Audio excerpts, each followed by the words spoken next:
भारत के एक बार फिर से नए नोटंके जारी करने के बाद पाकिस्तान के थिंक टैंक में हलचल क्यों मची है। भारत ने पिछले 15 दिनों में एक बार फिर से लॉन्ग रेंज का नोटम जारी किया है। करीब 1000 किलोमीटर का ये नोटम है। इस नोटम के आने भर से ही पाकिस्तान के अंदर एक हलचल सी मची हुई है। खैर, क्या भारत पाकिस्तान और पाकिस्तान के दोस्त तुर्की के तैयारियों का जवाब दे रहा है? तुर्की क्या भारत के लिए संकट बन सकता है? अब ऐसी बातें क्यों कही जा रही है? जियोपॉलिटिक्स में बहुत कुछ चल रहा है, हमेशा की तरह जानने को मिलेगा बहुत कुछ। आइए जानते हैं इन खबरों को विस्तार से। अभी भारत और पाकिस्तान की अगर बात करें तो भारत और पाकिस्तान दोनों के अंदर एक होड़ लगी हुई है। पाकिस्तान ने अभी चाइना से हैंगोर क्लास की सबमरीन्स खरीदी हैं और ये सबमरीन्स कमीशन हो गई हैं। कमीशन होने के बाद से ही पाकिस्तान अपने आप को समंदर का एक बड़ा शक्ति दिखलाने की कोशिश कर रहा है। और अभी अगर आप देखें तो भारत के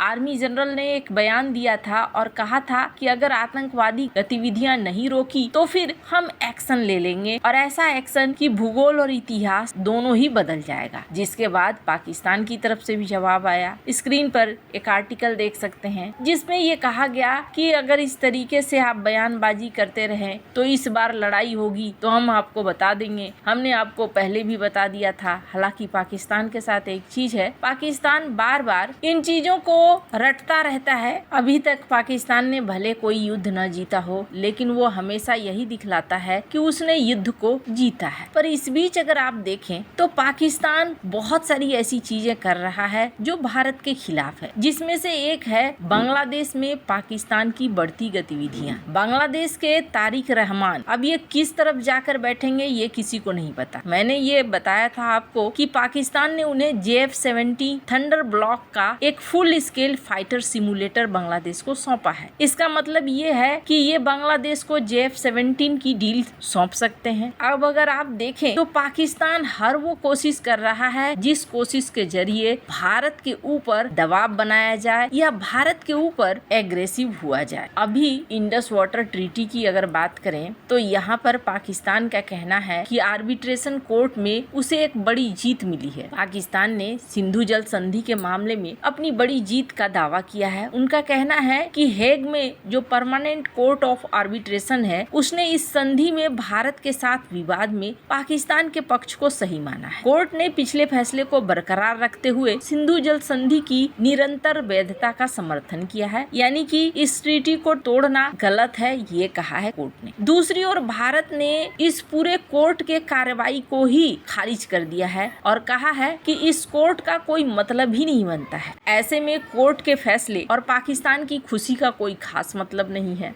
पीसीए ने फैसला सुनाया कि भारत एक तरफा इस संधि को तोड़ नहीं सकता है। ट्रिब्यूनल ने कहा कि कानूनी तौर पर यह संधि अभी भी लागू है। कोर्ट ने कहा कि पक्ष इस संधि से पीछे नहीं हट सकता है। ऐसे में सिंधु नदी के प्रणाली के जल बंटवारे को कंट्रोल करना गलत है। और भारत ने क्या कहा है? भारत ने कहा है कि ये कोर्ट ही गलत है, ये न्यायालय की कार्यवाही और ये निर्णय ये पूरी तरीके से अमान्य है और भारत अपने इस फैसले को लागू रखेगा कि सिंधु जल संधि को स्थगित किया जाएगा। तो अगर यहाँ आप देखें तो भारत अपने फैसले पे अटल है। इसी बीच ये भी देखने को मिल रहा है कि पाकिस्तान का दोस्त तुर्की एक मिसाइल का परीक्षण करता है, येल्दी रिमहान, जिसकी रेंज है 6000 किलोमीटर। तुर्की ने हाल ही में इस्तानबुल में डिफेंस और एरोस्पेस प्रदर्शनी में अपनी नई इंटरकॉन्टिनेंटल बैलिस्टिक मिसाइल को दिखाया। इस मिसाइल का परीक्षण इस साल के आखिर में किया जाएगा। ये तैयार अभी नहीं हुई है, लेकिन काफी हद तक तैयार मानी जा रही है। तुर्की का कहना है कि ये मिसाइल मैक 25 की गति से 3000 kg के वॉरहेड ले जाने में सक्षम है। तुर्की के दावे अगर सही है तो ये मिसाइल यूरोप, अफ्रीका, पश्चिम एशिया, भारत को भी निशाना बना सकती है। अमेरिकी रक्षा मंत्रालय के पूर्व अधिकारी माइकल रूबिन का एक बयान आया और इन्होंने कहा कि भारत के लिए ये चिंता का सबब है क्योंकि तुर्की प्रेसिडेंट रजब तैयब अर्दोगन ने पश्चिम एशिया से आगे बढ़ते हुए कश्मीरी अलगाववादी आंदोलन को अपना मुद्दा बना लिया है। विदेश नीति के जानकार माइकल रूबिन ने संडे गार्जियन में अपने एक लेख में लिखा कि भारतीय अधिकारियों को तुर्की से ये सवाल पूछना चाहिए कि कि उनको इतनी लंबी मारक क्षमता की मिसाइल की जरूरत क्यों है। तुर्की के प्रतिद्वंदी ग्रीस, साइप्रस, इजराइल, मिस्र, आर्मेनिया, ईरान तो पहले ही उसकी टाइफून मिसाइलों के मारक सीमा के भीतर आते हैं। रूबिन का कहना है कि अपनी सीमाओं के पास हमला करने के लिए ICBM विकसित नहीं की जाती है। इस बात की संभावना नहीं है कि तुर्की आइलैंड या इंडोनेशिया पर हमले की जरूरत पड़ेगी। नाटो सदस्य होने के नाते तुर्की को रूस का मुकाबला करने के लिए अपनी खुद की लंबी दूरी की मिसाइलें विकसित करने की जरूरत नहीं है। ऐसे में भारत ही तुर्की का एक टारगेट बचता है।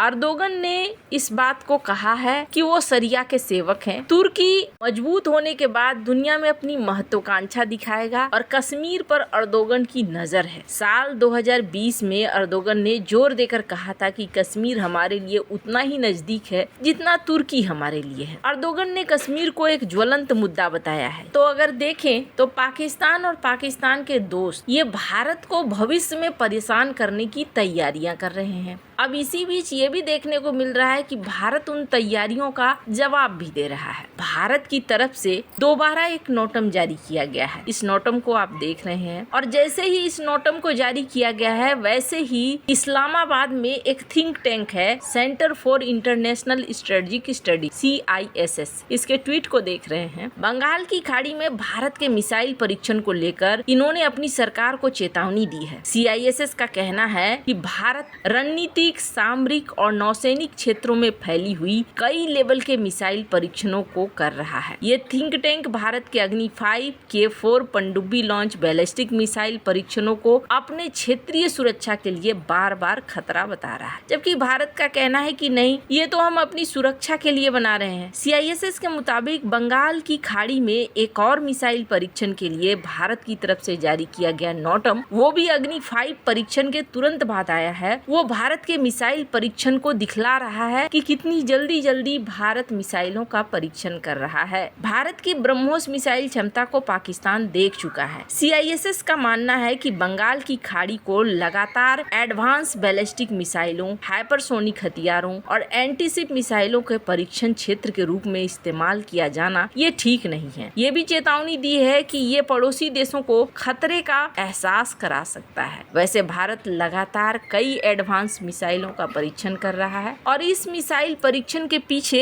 एक मेन कारण है कि भारत ये कहना चाह रहा है कि इतनी ताकत हासिल कर लो कि दुश्मन को हमारी तरफ आगे बढ़ने से पहले सोचना पड़े कि अगर हम आगे बढ़ेंगे तो कहीं हमें भारी न पड़ जाए। आपको क्या लगता है इन सब मामले में, आपकी क्या राय है, कमेंट कर जरूर बताएं। जल्द मिलते हैं अगले वीडियो में नई खबर।